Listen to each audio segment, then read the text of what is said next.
Hello students, आज मैं बात कर रहा हूँ बिजनेस स्टडी 2025 के एग्जाम्स के लिए। तो कुछ चीजें जो बहुत इंपॉर्टेंट हैं। सर क्या क्या चीजें थोड़ी सी इंपॉर्टेंट हैं, थोड़ी सी डिस्कस कर लें।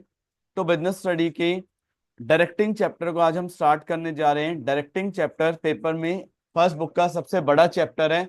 डायरेक्टिंग चैप्टर में बच्चों को थोड़ी सी कंफ्यूजन जो होती है, कौन से टॉपिक पे ज्यादा फोकस करें, कौन से नहीं।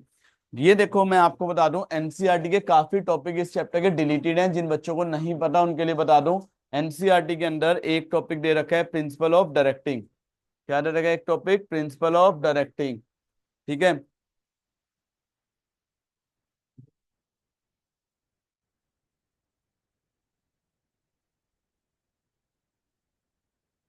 बहुत अजीब सा लग रहा है ऐसे कैमरा में। अरे एक सेकंड रुक जाना। चल, देखो जी, डायरेक्टिंग चैप्टर की अगर मैं बात करूं बिजनेस स्टडी में, तो डायरेक्टिंग चैप्टर में सबसे पहली चीज जो पेपर में आएगी, किस तरह के क्वेश्चंस पेपर में मिल सकते हैं। देखो, इसके जो फेवरेट क्वेश्चन है टीचर के, वो है लीडरशिप स्टाइल्स। क्या वर्ड है? Leadership styles. ठीक है जी। नेक्स्ट क्वेश्चन इस चैप्टर का जो फेवरेट क्वेश्चन रहता है टीचर का, कम्युनिकेशन बैरियर। Communication barrier. तीसरा टॉपिक जो इस साल टीचर्स का फेवरेट रहने वाला है, वो रहने वाला है फीचर्स ऑफ मोटिवेशन। नया टॉपिक, हटके topic. Financial and non financial incentive. Financial and non financial incentive. ठीक है जी। ऐसे तो टॉपिक बहुत हैं, तो आज हम पहले इन चार टॉपिक को पहले ढंग से फटाफट कर लेते हैं। एक मैथ्स थ्योरी ये सब की। तो मैं फटाफट इन सारे टॉपिक को आपको इस वे में करवाऊंगा कि आपको फटाफट याद भी हो जाएगा। Leadership style. क्या वर्ड है? Leadership styles. अब लीडरशिप स्टाइल्स के बारे में मैं बात करता हूं, सुनना जरा बच्चों, क्या होता है लीडरशिप स्टाइल। ठीक है जी। पतले नोट्स हैं किसी के पास? मेरे नहीं नहीं, पतले मतलब दिखाना। देखो बच्चों,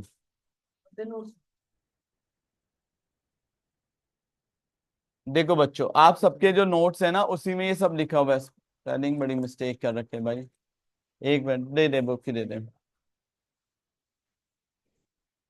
पेज नंबर है आप लोगों का 243।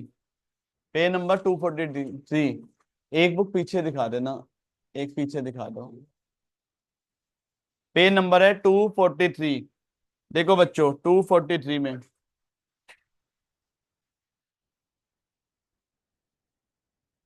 ओके, क्लियर है सबको?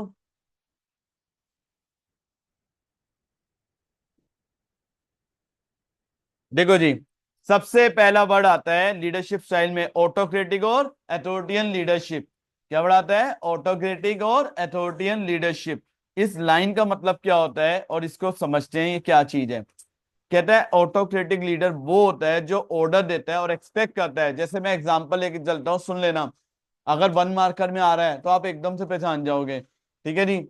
ऑटोक्रेटिक और डेमोक्रेटिक में क्या है, सुनना जरा। ऑटोक्रेटिक लीडरशिप क्या होता है? जहां पे सारी पावर किसके पास होती है? लीडर के पास। सारी पावर किसके पास होती है? लीडर। थर्ड बटन ऑफ कर दो। हम्म, ऊपर है, ऊपर थर्ड का है। नहीं नहीं, हाँ, बंद कर दो। देखो जी, ऑटोक्रेटिक लीडरशिप वो होती है जहां पे सारी की सारी पावर किसके पास होती है? लीडर के पास। सारी पावर किसके पास होती है? लीडर के पास। उस स्टाइल को हम क्या बोलते हैं? Autocratic style. क्या बोलते हैं? Autocratic style. मैंने एग्जांपल लिया। मैंने कहा आप बच्चों, आज जिनका पीएचई का पेपर नहीं है, उन लोगों का कल सुबह मैं फर्स्ट बुक कंप्लीट हो रही है तो फर्स्ट बुक का टेस्ट लूंगा। बच्चे कह रहे सर एक दिन का तो टाइम दे दो, इतना कम टाइम में हम कैसे पढ़ेंगे। तो मैंने कहा नहीं, मुझे मतलब नहीं है, कल टेस्ट है तो है। आप लोगों की मैंने बिल्कुल भी नहीं सुनी, तो ये मैंने कौन सा स्टाइल फॉलो किया? ऑटोक्रेटिक। फिर मैंने पूछा कल मैं टेस्ट ले रहा हूँ, क्या आप लोग टेस्ट कल दे दोगे? बच्चों ने कहा सर कल रहने दो, परसों ले लेना। मैंने आप लोगों से कंसल्ट किया। मैंने कहा चलो कल की जगह मैं तुम्हारा टेस्ट परसों ले लेता हूँ। कौन सा स्टाइल फॉलो किया? डेमोक्रेटिक। मैंने कहा जिस बच्चे की भी फर्स्ट बुक की तैयारी होती जाए, वो मेरे को बता देना, मैं उन्हें टेस्ट भेज दूंगा, घर पे करके आ जाना या मेरे यहाँ दे देना। कौन सा स्टाइल हो गया? लेजर फेयर। अब ये तो हमने समझ लिया, ऑटोक्रेटिक में क्या होता है? सारी पावर लीडर के पास। डेमोक्रेटिक में किससे कंसल्ट करते हैं? सबऑर्डिनेट के साथ। लेजर में सारी पावर किसके पास है? वर्कर्स के पास। किसके पास है? वर्कर्स के पास। अब मैं बात करता हूं, सुनो। एक वर्ड है ऑटोक्रेटिक और एक क्या है? Authoritarian leadership. क्या होता है ऑटोक्रेटिक लीडर? क्या होता है? Give order. क्या देता है? Give order and expect his subordinate to obey those order. Autocratic में लीडर क्या देता है? ऑर्डर, और एक्सपेक्ट करता है कि उसके जो सबऑर्डिनेट है उसके ऑर्डर को क्या करें? फॉलो करें। इसे हम क्या बोलते हैं बच्चों? One way communication. क्या बोलते हैं? One way communication. क्यों है? जो लीडर बोल रहा है आपको वही करना है, आप उस पर कॉन्ट्रडिक्ट नहीं कर सकते। वन वे है, जो लीडर बोलेगा वही परफॉर्म करना है। वन वे कम्युनिकेशन होती है। आगे, according to the command given by the manager, he does not give the subordinate any freedom to influence his decision. और वो कोई भी फ्रीडम नहीं देता। किसको कोई फ्रीडम नहीं देता? कोई कोई भी फ्रीडम नहीं देता। किसको कोई फ्रीडम नहीं देता? वर्कर्स को अपने डिसीजन लेने में। तो यहाँ पे जो भी पॉलिसीज है ग्रुप की, बिना उनसे वर्कर्स से कंसल्ट किए हुए बनाई जाती है, विदाउट कंसल्टिंग देम। तो he does not give information about future plan. वो कुछ बताता नहीं क्या करना है, but simply tells the group what immediate step they must take. वो बताता नहीं क्या करना है, सिर्फ ये बताता है आपका नेक्स्ट स्टेप क्या होगा। ठीक है जी। ये स्टाइल आपको कई लोग कहते हैं तानाशाही। क्या बोलते हैं? तानाशाही। तानाशाही को ऑटोक्रेटिक ही बोला जाता है। क्या बोलते हैं? ऑटोक्रेटिक। नेक्स्ट, दिस लीडर, ये लाइन, ये वर्ड मार्क कर लो। This leader is dogmatic. क्या बोलते हैं इस लीडर को? डोगमेटिक। अच्छा, डोगमेटिक का मतलब क्या है? Does not wish to be contradict. एक पेपर में क्वेश्चन आ चुका है, बताओ कौन सा स्टाइल डोगमेटिक होता है? डोगमेटिक का मतलब क्या है? जहां पे कोई कॉन्ट्रडिक्ट नहीं चाहता, जहां पे वो कोई कॉन्ट्रडिक्ट नहीं चाहता। His following is based on the assumption that reward और पनिशमेंट, रिवॉर्ड और punishment both can be given depending upon the result. Punishment और रिवॉर्ड दोनों किस पे दिया जाता है? रिजल्ट पे। It is like bossing people around. क्या है? Bossing people around. यहां तक कोई दिक्कत तो नहीं है? क्या मीनिंग है इसका? Bossing people around. क्यों? इसका एक और नाम क्या होता है? Boss centre leadership. क्या बोलते हैं? Boss centre leadership. क्लियर है यहां तक? बॉसिंग पीपल अराउंड का मतलब क्या है? बॉस के आगे पीछे को। अच्छा, बेनिफिट क्या होता है इस स्टाइल का वो सुनो। This leadership style is effective in getting productivity in many situation. Productivity क्या होती है? इंप्रूव, क्योंकि यहाँ पे इतना टाइम ही लगता है। ऑन द स्पॉट क्या लिया जाता है? Decision. Next, quick decision making होती है। यहाँ तक कोई दिक्कत तो नहीं है? पिछले साल देखो, मैं पूरे रात भर तुम्हारे 3-4 घंटे मैंने एनालिसिस किया। आज सुबह मीटिंग थी तो 4 घंटे मैंने सारे पेपर एनालिसिस किए। तो 2024 के जितने भी जो पेपर हैं, जितने भी जोन के पेपर हैं, हर जोन में लीडरशिप स्टाइल का क्वेश्चन था। हर जोन में लीडरशिप स्टाइल का क्वेश्चन था। लेकिन हर जोन के पेपर में क्या नहीं था वो भी मैं बता दूं। क्या नहीं था? Financial non financial. और इस साल फाइनेंशियल नॉन फाइनेंशियल के आने के चांस ज्यादा रहेंगे, वो भी अभी हम करेंगे। अच्छा, नेक्स्ट वर्ड क्या आता है? डेमोक्रेटिव और पार्टिसिपेटिव स्टाइल। क्या वर्ड है? डेमोक्रेटिव और पार्टिसिपेटिव स्टाइल। अच्छा, ये क्या होता है अभी बताया। लीडर जो भी डिसीजन लेता है किससे पूछ के लेता है? वर्कर्स से कंसल्ट करके लेता है। क्या लेता है? वर्कर्स से कंसल्ट। पढ़ना जरा। डेमोक्रेटिक और पार्टिसिपेटिव लीडरशिप किसे कहते हैं? डेमो, ये मैं लाइन इसलिए रीड करवा रहा हूं, अगर आपने इस साल का सैंपल पेपर देखा हो 2024-25 का, उसमें इस लीडरशिप स्टाइल का डायरेक्ट क्वेश्चन है 4 नंबर में, 3 नंबर में, डायरेक्ट थ्योरी में लिखने के लिए। अब बच्चे को ये पता होता है स्टाइल क्या है, लेकिन उसे लिखना नहीं आता, इसलिए मैं रीड करवा रहा हूँ। ओके, आगे पढ़ो। Democratic style of leadership is one in which leader develop the action plan and make decision in consultation with his subordinate. सारे डिसीजन कौन लेता है? लीडर। सारे प्लान कौन आता है? Leader. Make decision in consultation with his subordinate. ठीक है जी। किसके कंसल्टेशन से? With his subordinate. यहां तक कोई दिक्कत तो नहीं है? सच्चा leader recognize that people perform best if they set there own objective. कहता है लोग तभी बढ़िया परफॉर्म करेंगे जब वो अपने खुद के क्या बनाएंगे? ऑब्जेक्टिव। क्या बनाएंगे? खुद के ऑब्जेक्टिव। डेमोक्रेटिक लीडर किसको फेवर करता है बताओ? किस चीज को फेवर करता है डेमोक्रेटिक लीडर? ये किसको फेवर करता है? Decision making by the group. जब ग्रुप मिलकर डिसीजन मेकिंग करें, these improve the attitude of employ towards their job. इससे एम्प्लॉय का जो एटीट्यूड है अपनी जॉब के लिए इंप्रूव होता है कि नहीं होता? होता है। बताओ, ऑर्गेनाइजेशन में जितने वर्कर है उनका मोरल बढ़ता है नहीं बढ़ता? बढ़ता है। The leader respect the others opinion. Leader क्या करता है? अदर्स ओपिनियन को क्या करता है? Respect. It is called group centre leadership. क्या बोलते हैं इसे? Group centre leadership. कोई दिक्कत तो नहीं है? क्या बोलते हैं बच्चों इसे? Group centre leadership. ठीक है। और पहले वाले को क्या बोलते हैं? Boss centre leadership. इसे क्या बोलते हैं? Group centre leadership. बेनिफिट क्या होता है डेमोक्रेटिक और पार्टिसिपेटिव लीडर का? ये क्या है? Mutual benefit. यहाँ पे सबोर्डिनेट क्या है? Become a part of the team. यहाँ सबोर्डिनेट किसका मेंबर बनता है? टीम का। ठीक है। यहाँ पे लीडर क्या ले पाता है? Make better decision. यहाँ पे लीडर क्या ले पाता है? Better decision. लोगों से कंसल्ट करके क्या ले पाता है? बेटर डिसीजन ले पाता है। यहाँ तक कोई दिक्कत तो नहीं है? समझ आ गया जी? ओके। नेक्स्ट स्टाइल पढ़ो, कौन सा आता है? लेजर फेयर। क्या बढ़ाता है? लेजर फेयर। और क्या बढ़ाता है? Free rein leadership. क्या बढ़ाता है? Free rein leadership. लेजर फेयर स्टाइल क्या होता है? जहां पे सारी पावर किसके पास होती है? वर्कर्स के पास। सारी पावर किसके पास होती है? वर्कर्स। लीडर के पास कोई भी पावर नहीं होती। पढ़ो जी। Laissez fair style of leadership is one in which leader gives a high degree of freedom to his followers to formulate their own objective. यहाँ पे वर्कर फ्रीडम है पूरी कि वो अपने खुद के क्या बनाए? Objective. And ways to achieve them. उन्हें कैसे अचीव करना। ठीक है जी। The leader does not believe in the use of power. यहाँ पे लीडर बिल्कुल भी पावर का यूज नहीं करता unless it is absolutely essential. जब तक जरूरी नहीं है लीडर बिल्कुल भी पावर का यूज नहीं करता।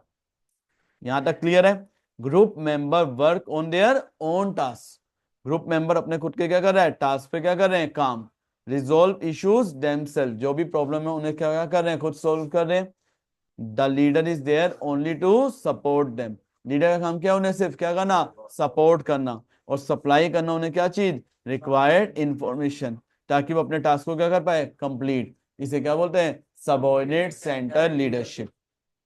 यहां तक क्लियर है? अब बच्चों डायग्राम, अगर थ्योरी आती है ना डायग्राम जरूर बना देना। नंबर पक्के हैं, 3 में से 3। 3 में से 3। ठीक है। देखो जी। ए लीडर है।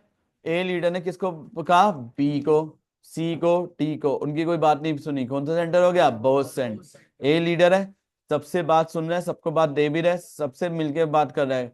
क्या बोलते हैं? ग्रुप सेंटर और डेमोक्रेटिक। ए ए का कोई रोल नहीं है।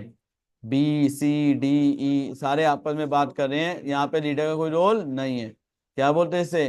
क्या बोलते हैं इसे? Subordinate centre leadership.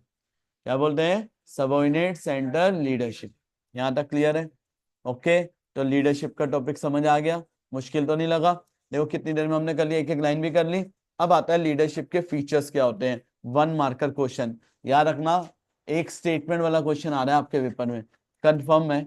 और फीचर से आ रहा है किसी के। हमें 99% लग रहा है मोटिवेशन के फीचर है, लेकिन फीचर कोई भी हो सकते हैं। तो याद रखना लीडरशिप के सिर्फ फीचर क्या होते हैं? एक ही लाइन, एक एक लाइन है। लीडरशिप क्या होता है? Continuous process. इसकी कीवर्ड क्या होता है? इसका मीनिंग क्या होता है?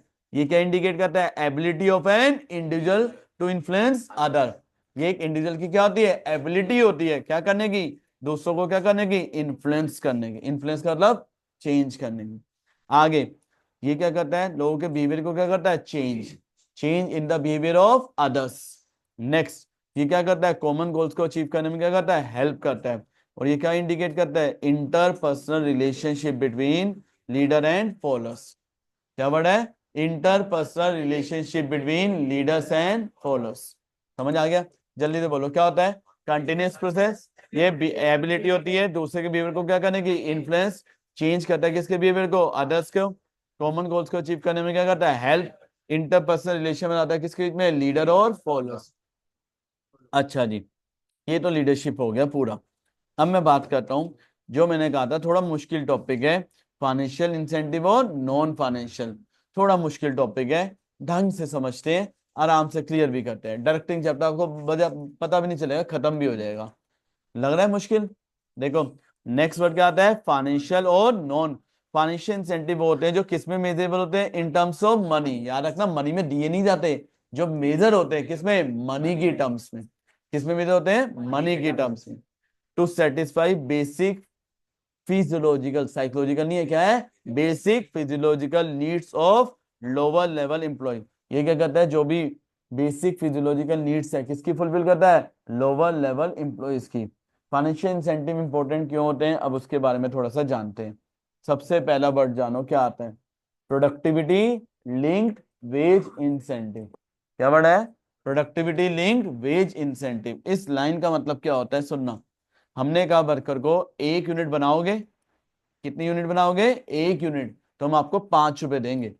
1 यूनिट बनाओगे तो कितने रुपए देंगे? 5 रुपए। 100 यूनिट बनाओगे तो कितने मिलेंगे? 500। 1000 बनाओगे तो 5000। तो आपकी प्रोडक्शन किसके साथ लिंक कर दी? वेजेस के साथ। प्रोडक्शन किसके साथ लिंक कर दी? वेजेस के साथ। पढ़ो जी। तो प्रोडक्टिविटी लिंक वेज इंसेंटिव का मतलब क्या है? Involves linking payment of wages of employees to the increase in productivity. ये इंडिविजुअल और ग्रुप लेवल पे होती है। एग्जांपल समझ आ गया क्या होता है? जितनी यूनिट बनाओगे उतनी ज्यादा क्या मिलेगी? सैलरी। बोनस, बोनस इंडिया में कब दिया जाता है? दिवाली के टाइम पे। फॉरेन कंट्री में क्रिसमस है, न्यू ईयर के टाइम पे। तो बोनस का मतलब क्या होता है? Offering an amount of funds over and above the wages और सैलरी टू द एम्प्लॉइज। जितनी भी एम्प्लॉय की क्या है? सैलरी और वेजेस, उसके ऊपर जो मिलता है उसे क्या बोलते हैं? बोनस। क्या बोलते हैं उसे? बोनस। अच्छा, बोनस के नेक्स्ट वर्ड क्या आता है? Profit sharing. क्या वर्ड आता है? Profit sharing. अच्छा, प्रॉफिट शेयरिंग का मतलब क्या होता है वो सुनना। प्रॉफिट शेयरिंग का मतलब क्या होता है? जब भी हम प्रॉफिट में क्या देते हैं? शेयर देते हैं। क्या देते हैं प्रॉफिट में? शेयर। किसको देते हैं प्रॉफिट में शेयर? एम्प्लॉइज को। किसको प्रॉफिट में शेयर देते हैं? एम्प्लॉय। इधर सुनना जरा बच्चों।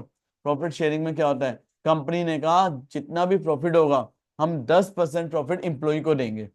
अब वर्कर क्या चाहेंगे? कंपनी का प्रॉफिट ज्यादा हो कम हो? ज्यादा हो। जितना ज्यादा प्रॉफिट उतना ज्यादा क्या मिलेगा? शेयर। तो वर्ड पढ़ के देखो क्या है। प्रॉफिट शेयरिंग का मतलब क्या होता है? Providing share in the profit of the organisation to employees. These motivate them to improve their performance। ये क्या करता है? वर्कर को मोटिवेट करता है अपनी परफॉर्मेंस क्या करने के लिए? इम्प्रूव। वो कंट्रीब्यूट करता है किसमें? प्रॉफिट में। किसके? ऑर्गेनाइजेशन के। समझ आ गया? इसे क्या बोलते हैं? Profit sharing. नेक्स्ट वर्ड क्या आता है? को पार्टनरशिप और स्टॉक ऑप्शन। क्या वर्ड है? को पार्टनरशिप और स्टॉक ऑप्शन। अच्छा सुनो भाई, ये को पार्टनरशिप और स्टॉक ऑप्शन क्या होता है वो सुनना जरा ढंग से। वर्ड क्या है? को पार्टनरशिप, और दूसरा वर्ड क्या है? Stock option. मैं एक एग्जांपल लेकर समझाता हूँ, सुनना। 1000 रुपए का शेयर, कितने का शेयर? 1000 रुपए का शेयर कंपनी ने अपने एम्प्लॉय को दिया। कितने में दिया? 300 में। कितने में दे दिया? 300। ठीक है। अब बताओ, मार्केट में 1000 रुपए का शेयर है, कंपनी अपने एम्प्लॉय को कितना देगा? दे रही है 300 का। हर एम्प्लॉय खरीदेगा कि नहीं खरीदेगा? इस कंसेप्ट को क्या बोलते हैं? Stock option. क्या बोलते हैं? और को पार्टनरशिप का मतलब एम्प्लॉय को पार्टनर बना लेना। अगर लॉस होगा तो पार्टनर बियर करेगा। ठीक है। तो क्या कभी इंप्लॉय कंपनी को लॉस में जाने देंगे? वो क्या चाहेंगे? प्रॉफिट ज्यादा हो कम हो? ज्यादा।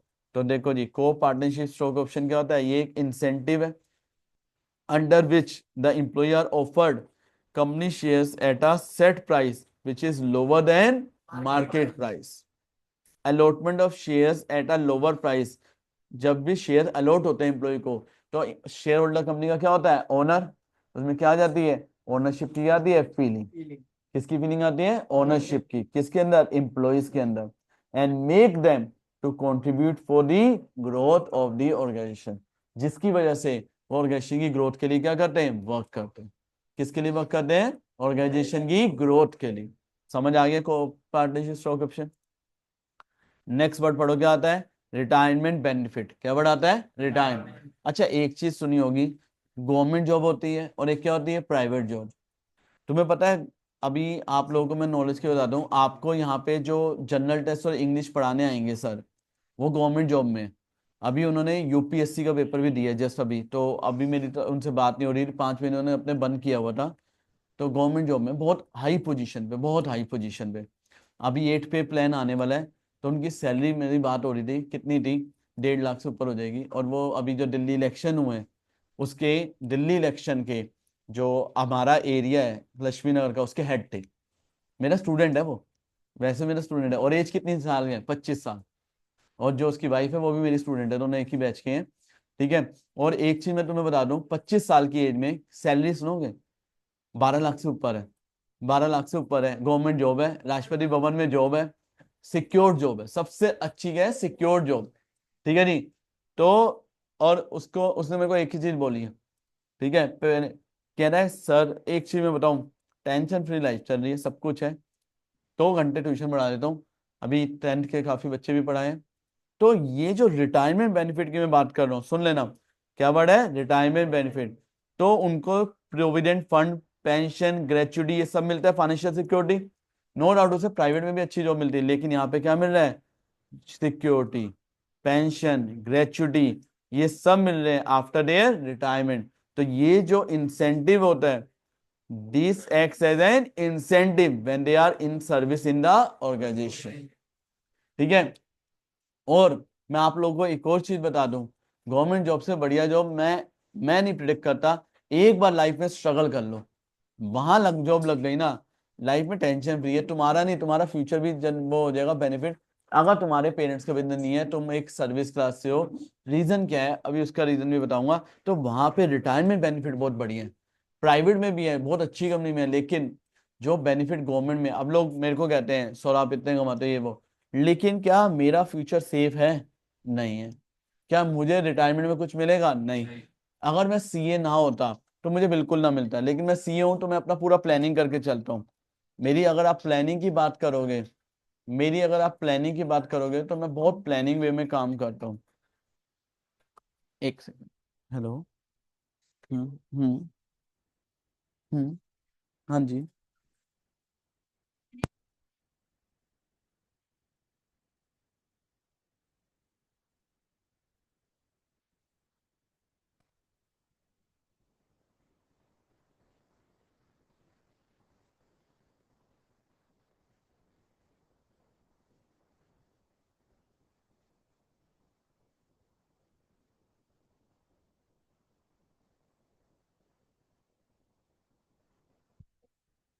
अच्छा बच्चों, तो रिटायरमेंट बेनिफिट गवर्नमेंट जॉब में मिलते हैं, जो एक इंसेंटिव देता है वर्कर को इन सर्विस रहने का। क्या रहने का, इन सर्विस। इन्हें के ऊपर बोल दे, ऊपर भी बोल दे। ठीक है, नेक्स्ट क्या आता है, पर्क्स। क्या वर्ड आता है, पर्क्स। पर्क्स में क्या आता है वो सुन लेना, car allowance, housing allowance, medical benefits, education to the children, ये सब बेनिफिट बताओ मिलते हैं कि नहीं मिलते हैं, मिलते हैं। गवर्नमेंट जॉब में अगर मैं बात करूं, तुम अच्छी पोस्ट पे लग गए, मैंने कहा तेरी जॉब सही तो है यहाँ पे है, कह रहा नहीं मेरे को इसके हायर पे जाना है। हायर पे जाते ही क्या मिल जाता है, आप इंडिया गेट के आसपास जाते हो, जितने भी वहाँ हाउस होते हैं वो किसके होते हैं, गवर्नमेंट एम्प्लॉय। मकान, मेडिकल फैसिलिटी फ्री है, बच्चों की पढ़ाई का एक अलग सिस्टम होता है, कुछ पैसे मिलते हैं। ठीक है, जो ओवर एंड अबव क्या होते हैं, सैलरी। क्या होते हैं, ओवर एंड अबव सैलरी। समझ आ गया, ये पर्क्स होते हैं। पर्क्स हमेशा याद रखना इन काइंड में होते हैं, किसमें होते हैं, अच्छा, पे एंड अलाउंस। क्या वर्ड है, पे एंड अलाउंस। पे एंड अलाउंस पे क्या वर्ड आता है, सैलरी, डीएनएस अलाउंस। ये क्या होता है, बेसिक फाइनेंशियल इंसेंटिव है। ये क्या वर्ड है, बेसिक फाइनेंशियल इंसेंटिव। जो डीएनएस अलाउंस होता है, हिंदी में बोलते हैं महंगाई भत्ता। क्या होता है, महंगाई भत्ता। जैसे जैसे इन्फ्लेशन होता है ना, एम्प्लॉय की कभी सैलरी नहीं बढ़ती, उसका क्या बढ़ता है, डीएनएस अलाउंस। अभी क्या हो रहा है, जो गवर्नमेंट जॉब में काम करते हैं, जैसे तुम्हारे स्कूल में टीचर है गवर्नमेंट स्कूल में, तो वहां पे क्या होता है, जो टीचर है ना, उसकी सैलरी जितनी है उसका 55% डीए मिलता है उन्हें। और अब ये जब नया 8 पे प्लान आने वाला है, तो 8 पे प्लान आते ही 1 अप्रैल से एप्लीकेबल है, तो उसके अंदर डीएनएस अलाउंस खत्म हो जाएगा, उनका एक ग्रेड बढ़ जाएगा। ठीक है जी, यहां तक क्लियर है? तो ये कौन से इंसेंटिव थे, फाइनेंशियल। समझ आ गए सारे एक एक पॉइंट? 6 वाले में ये था पर्क्स का मतलब जो इन काइंड बेनिफिट देती है कंपनी को, मेडिकल, गाड़ी दे देती है, देखते हो ना, गाड़ी मिलती है, मेडिकल फैसिलिटी, रहने के लिए मकान मिलता है, एजुकेशन बच्चों की, जो over and above in kind में बेनिफिट है, और अलाउंसेस हमेशा इन कैश में होता है। नेक्स्ट, अब आता है नॉन फाइनेंशियल इंसेंटिव। क्या वर्ड है, नॉन फाइनेंशियल इंसेंटिव। पढ़ो जी, क्या होता है नॉन फाइनेंशियल, क्या होते हैं, all the needs of individual are not satisfied by money alone. क्या सारी चीजें पैसे देके सेटिस्फाई हो सकती है, नहीं। Psychological, social, emotional factor also play important role in providing motivation. तो non financial incentive mainly focus on these needs, इनमें सबसे पहली नीड क्या आती है, वर्ड पढ़ो, जॉब इनरिचमेंट। क्या वर्ड आता है? अच्छा, ये जॉब इनरिचमेंट का मीनिंग क्या होता है? इसका मीनिंग, जॉब इनरिचमेंट का, इस वर्ड का मीनिंग क्या होता है वो सुनना। जॉब इनरिचमेंट का मतलब क्या होता है? Designing jobs, designing jobs that include, designing jobs that includes, ठीक है जी। जॉब एनरिचमेंट का मतलब क्या है? Means designing jobs that include greater variety of work content, जहां पे सीखने के लिए बहुत कुछ है। दिल्ली के पेपर में 1 नंबर का क्वेश्चन था इससे, 1 नंबर का केस स्टडी में। जॉब एनरिचमेंट का मतलब, जैसे देखो मैं एग्जांपल लेके चलता हूँ, मेरे पास कई बच्चे आते हैं कि सर मेरी यहाँ पे अगर इंटर्नशिप लगती है लगवा दो। मैं फिर किसी से बात करता हूँ, लगवा देता हूँ, और उसे वो कहते हैं हम पैसे नहीं देंगे, बहुत कम देंगे, आने आने का वो देंगे। वो कहता है लगवा दो। मैंने एक बच्चे ने पूछा यार यहाँ पे तू क्यों करना चाहता है? उसने कहा सर ये इसका एक्सपीरियंस बहुत काउंट होता है मार्केट में, और यहाँ सीखने को बहुत कुछ है, और आने वाला टाइम इसी चीज का है। जैसे आज की डेट में कई बच्चे मैंने देखे हैं, जो मेरे ग्रेजुएशन फाइनल ईयर के ही बच्चे हैं अभी मेरे पास, तो कई लड़कियों की इंटर्नशिप लगी।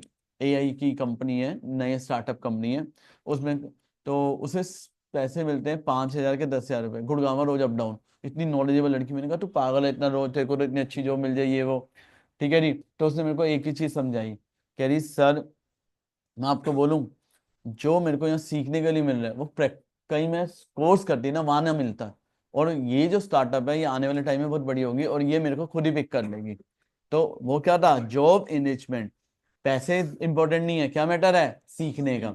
तो पढ़ो, ये याद रखना, ये बच्चा नहीं कर पाता केस स्टडीज में, पढ़ लो एक एक लाइन इसलिए। Designing job that include greater variety of work content, require higher level of knowledge and skills, give workers more autonomy and responsibility, and provide a opportunity for personal growth and a meaningful work experience. If jobs are enriched, made more interesting, जितनी job enrich होगी उतनी ज्यादा क्या होगी? Interesting. The job itself become a source of motivation to the individual, और ये motivation क्या बन जाए? एक तरह से सोर्स बन जाए। यहां तक क्लियर है? नेक्स्ट वर्ड पढ़ो, क्या आता है? Employ recognition programme. क्या वर्ड आता है? Employ recognition programme. ये कहां पे होता है सुन लेना। इसका रियल एग्जांपल लेता हूँ, मैकडी में चले जाओ, डोमिनोज में चले जाओ, वहां पे क्या होता है? वहां नोटिस बोर्ड पे ना लिखा होता है employ of the month, employ of the week. कभी प्राइवेट बैंक्स में जाना, प्राइवेट बैंक में जहाँ एम्प्लॉय बैठा होता है उसके पीछे स्टार्स लगे होते हैं, बोर्ड लगा होता है, वो पड़े होते हैं, ट्रॉफीज में मेंटर्स पड़े होते हैं। तो एम्प्लॉय रिकॉग्निशन प्रोग्राम में क्या होता है? एक्नॉलेज करना, अप्रिशिएट करना। हाँ, क्या करना? एक्नॉलेज, अप्रिशिएट करना जो भी वर्क परफॉर्म कर रहा है। कौन? एम्प्लॉय। ताकि वो परफॉर्म कर पाए किस पे? हायर लेवल पे। किस पे परफॉर्म कर पाए? हायर लेवल पे। इधर सुन लेना, यहाँ पे हम रिवॉर्ड करते हैं एम्प्लॉय को for giving valuable suggestion. Employ को उसकी वैल्यूएबल सजेशन के लिए क्या करते हैं? बताओ। एम्प्लॉय को उसकी वैल्यूएबल सजेशन के लिए क्या करते हैं? रिवॉर्ड देते हैं, कॉन्ग्रेचुलेट करते हैं, giving award for good performance, display करते हैं उसका नाम कहाँ पे? नोटिस बोर्ड में। कंपनी के न्यूज लेटर में उसकी अचीवमेंट डालते हैं। डिस्ट्रीब्यूट करते हैं मेमेंटोस, कॉम्प्लीमेंट्री जैसे टी शर्ट, किसके बदले? एम्प्लॉय की सर्विस के बदले। किसके बदले? एम्प्लॉय की सर्विस। यहां तक क्लियर है? नेक्स्ट वर्ड पढ़ो, क्या आता है? Employ participation. क्या वर्ड आता है? अच्छा, एम्प्लॉय पार्टिसिपेशन का मतलब क्या होता है? It in means involving employ in decision making issues related to them. जो भी उनसे रिलेटेड क्या है? डिसीजंस हैं, उनमें उन्हें क्या करना? इन्वॉल्व करना। जैसे जॉइंट मैनेजमेंट कमेटी का क्या बनाना? मेंबर। वर्क कमेटी का क्या बनाना? मेंबर। कैंटीन कमेटी का क्या बनाना? मेंबर। हर चीज में एम्प्लॉय को इन्वॉल्व करके चलना, हर चीज में एम्प्लॉय को क्या करना? इन्वॉल्व करके चलना डिसीजन मेकिंग में, उसे क्या बोलते हैं? Employ participation. बच्चों एक चीज ध्यान रखना, सबको बोल रहा हूँ सीरियसली पढ़ लेना, क्योंकि इंपॉर्टेंट टॉपिक है इसलिए मैं रीड करवा रहा हूँ। इस बार मैंने बोले 4 टॉपिक बोले, चारों में रीड करवा रहा हूँ। आपको पढ़ने नहीं, आप पेपर में यही बच्चा सबसे ज्यादा, जब टर्म 1 टर्म 2 का पेपर हुआ था, टर्म 2 के पेपर में बीएसटी के अंदर 5 नंबर का टॉपिक यही आया था, और 90% मैं बोल रहा हूँ बच्चे गलत करके आए थे। 90%, क्योंकि बच्चे पढ़ के नहीं जाते। बच्चा पढ़ के नहीं जाता, बच्चा सोचता है अरे हो जाएगा, और सब बच्चे मिक्स कर देते हैं। वो ऐसा देता है लाइन कि तुम्हें लगेगा इसमें भी, इसमें भी, इसमें भी। अभी जिन्होंने रीड किया होगा ना, मैं कोई वही वाली केस स्टडी दिखा दूंगा तो वो पहचान जाएगा, जिन्होंने नहीं किया होगा वो पहचान नहीं पाएगा। एम्प्लॉय एम्पावरमेंट, एम्पावरमेंट का मतलब क्या होता है? पूरी क्या दे देना, ऑटोनॉमी, क्या दे देना, पूरी autonomy. It means giving more autonomy and powers to the subordinate to make them feel that their jobs are important, ताकि उन्हें पता चले उनकी जॉब क्या है, इंपॉर्टेंट। तो इसका मतलब क्या होता है, एम्प्लॉय को क्या कर देना, एम्पावरमेंट। क्या दे देना एम्प्लॉय को, एम्पावरमेंट। कोई दिक्कत तो नहीं है, एम्प्लॉय को क्या दे देना, एम्पावरमेंट। नेक्स्ट वर्ड क्या आता है, जॉब सिक्योरिटी। क्या वर्ड आता है, अच्छा जॉब सिक्योरिटी का मतलब क्या होता है, क्या वर्ड आता है, जॉब सिक्योरिटी का मीनिंग क्या होता है, एक ऐसी जॉब देना जो स्टेबल है। क्या होती है, स्टेबल। उससे भी बढ़कर क्या होता है, मोटिवेट। एक चीज बताओ, लोग गवर्नमेंट जॉब को क्यों प्रेफर करते हैं as compare to private, stable है, जॉब सिक्योरिटी है, कोई भी निकाल नहीं सकता, स्टेबिलिटी होती है फ्यूचर इनकम की, वर्क की। So they do not feel worried on this aspect. Work करता है विद ग्रेटर जील। किससे काम करता है, वर्क विद ग्रेटर जील। यहाँ तक क्लियर है। नेगेटिव एस्पेक्ट क्या होता है जॉब सिक्योरिटी का, हाँ जी, नेगेटिव एस्पेक्ट क्या है जॉब सिक्योरिटी का, when people feel that they are not likely to lose their job, जब उन्हें पता वो अपनी जॉब नहीं खो सकते, ठीक है जी। तो जब उन्हें दे मे बिकम कॉम्प्लिसेंट, क्या होते हैं, लेजी हो जाते हैं, क्या हो जाते हैं, लेजी। यहाँ तक क्लियर है। नेक्स्ट वर्ड क्या आता है, कैरियर एडवांसमेंट अपॉर्चुनिटी, या क्या बोलते हैं उसे, प्रमोशन। क्या वर्ड आता है, कैरियर एडवांसमेंट अपॉर्चुनिटी, और इसे क्या बोलते हैं, प्रमोशन। पढ़ो इसमें क्या लिखे है, means providing an opportunity to employees to improve their skills to be promoted to higher level of jobs। ठीक है जी, यहाँ पे एम्प्लॉय को हम अपॉर्चुनिटी दे रहे हैं कि वो अपनी स्किल्स को इंप्रूव करे, और उसे हम कहाँ शिफ्ट कर देंगे, हायर लेवल ऑफ जॉब्स पे। इधर देख लो, अगर इसका मीनिंग पढ़ लो, यहाँ पे ये क्या है, एक स्किल डेवलपमेंट प्रोग्राम है, साउंड प्रमोशन पॉलिसी फॉलो करते हैं, जिससे एम्प्लॉय को क्या होता है, फ्यूचर में क्या मिलता है, कैरियर मिलता है। क्या मिल जाता है, कैरियर एडवांसमेंट अपॉर्चुनिटी। यहाँ तक क्लियर है, समझ आ गया। यहाँ पे हम वर्कर को क्या देते हैं, क्या देते हैं, ट्रेनिंग सेशंस करवाते हैं, प्रमोशन पॉलिसी के करवाते हैं सेशन, वो ढंग से अटेंड करता है, पूरा काम करता है, क्योंकि उसे पता है आने वाले टाइम में उसका क्या हो जाएगा, प्रमोशन।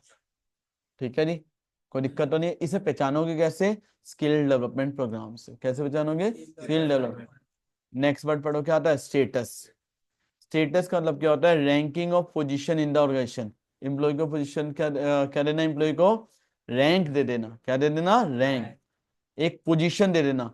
जब आप वर्कर को एक पोजीशन दे देते हो, स्टेटस दे देते हो, तो वो वर्कर को क्या होता है, साइकोलॉजिकल, सोशल और एस्टीम नीड्स क्या करते हैं उसकी, सेटिस्फाई। यहाँ तक कोई दिक्कत तो नहीं है, एग्जाम्पल समझ आ गया, पक्का। मैं एक सिंपल एग्जांपल लूं, मुझे आ, एक स्कूल में जहाँ मेरी ज्वाइनिंग है, वहां पे मुझे, मैं ज्वाइन ना करता, लेकिन उन्होंने मेरे को एक चीज बोल के ज्वाइन करवाया, स्टेटस। क्या दिया है, स्टेटस, किस चीज का, स्कूल का वो सब चल रहा है। मैंने इनसे एक चीज बोली कि मेरे को सीए बनने के बाद बहुत अपने आप से फील हो रहा है कि मैं स्कूल टीचर बन रहा हूँ, बहुत अपने आप को बहुत अजीब फील कर रहा हूँ। तो उन्होंने क्या बोला, हम आपको एक काम, थोड़ा अगर आप वो करोगे पेशेंस, अगर आप सही, तो हम आपको स्कूल का अकाउंट्स दे देंगे, और हमारी सारी ब्रांचेस, उस स्कूल के अंदर 12 ब्रांचेस आती हैं, और उसकी जो टर्नओवर है, मैं देखो सिंपली बात करता हूँ, बहुत अच्छे, ठीक है जी, तो बहुत अच्छी टर्नओवर है। अगर मेरे को वो मिल जाता है, मेरे को स्कूल वो कह रहे हैं सिर्फ फिर हम आपको 12th दे देंगे, बाकी सब आप स्कूल का अकाउंट्स मैनेज करना। मेरे को जैसे ये चीज सुनी, मेरा दिल खुश हो गया, दिल खुश हो गया। क्यों, मेरे को अपनी चाहे मेरे को पैसे मिले ना मिले, मेरे लिए कोई मैटर नहीं है, मेरे को क्या मिल गया, एक स्टेटस। ठीक है जी। नेक्स्ट वर्ड क्या है, ऑर्गेनाइजेशन क्लाइमेट। क्या वर्ड है, ऑर्गेनाइजेशन क्लाइमेट। ये लाइन देखना, ऑर्गेनाइजेशन क्लाइमेट, ये एक करेक्टरिस्टिक्स होती है, एक इंडिविजुअल ऑटोनॉमी, रिवॉर्ड ओरिएंटेशन, ये एक ऑर्गेनाइजेशन को दूसरी ऑर्गेनाइजेशन से क्या करती है, डिफर। ये बहुत इंपॉर्टेंट लाइन है, एक ऑर्गेनाइजेशन को दूसरे से क्या करती है, डिफरेंट। और ये वर्कर के बिहेवियर को क्या करती है, इन्फ्लुएंस। क्या करती है, वर्कर के बिहेवियर को इन्फ्लुएंस। तुम देखो कितनी कंपनी से आईटी में, क्या हर कंपनी का, ऑर्गेनाइजेशन का क्लाइमेट एक जैसा होता है, अलग अलग। जितना अच्छा क्लाइमेट दोगे, जितनी अच्छी वर्किंग कंडीशन दोगे, उतना वर्कर क्या रहेगा, सेटिस्फाई। उतना वर्कर क्या रहेगा, सेटिस्फाई। और उतना ऑर्गेनाइजेशन के लिए क्या करेगा, काम करेगा। टॉपिक समझ आ गया, क्या था, फाइनेंशियल एंड नॉन फाइनेंशियल। यहीं पे हमारी क्लास अपने आप ऑटोमेटिकली बंद हो जाएगी। आज के दोनों टॉपिक बहुत पेपर में आने के 99% क्या रखते हैं, चांस। ठीक है जी। डायरेक्टिंग के ये आज मैंने 2 टॉपिक पे ध्यान रखा है और आराम से एक एक वर्ड रीड करवाया। होपफुली आपको समझ आया है। ओके जी, ठीक है जी। जिन्होंने फीस सबमिट करवा दी है ऐप पे एक्सेस ले ले जी, लास्ट में आपको दिक्कत ना हो जी।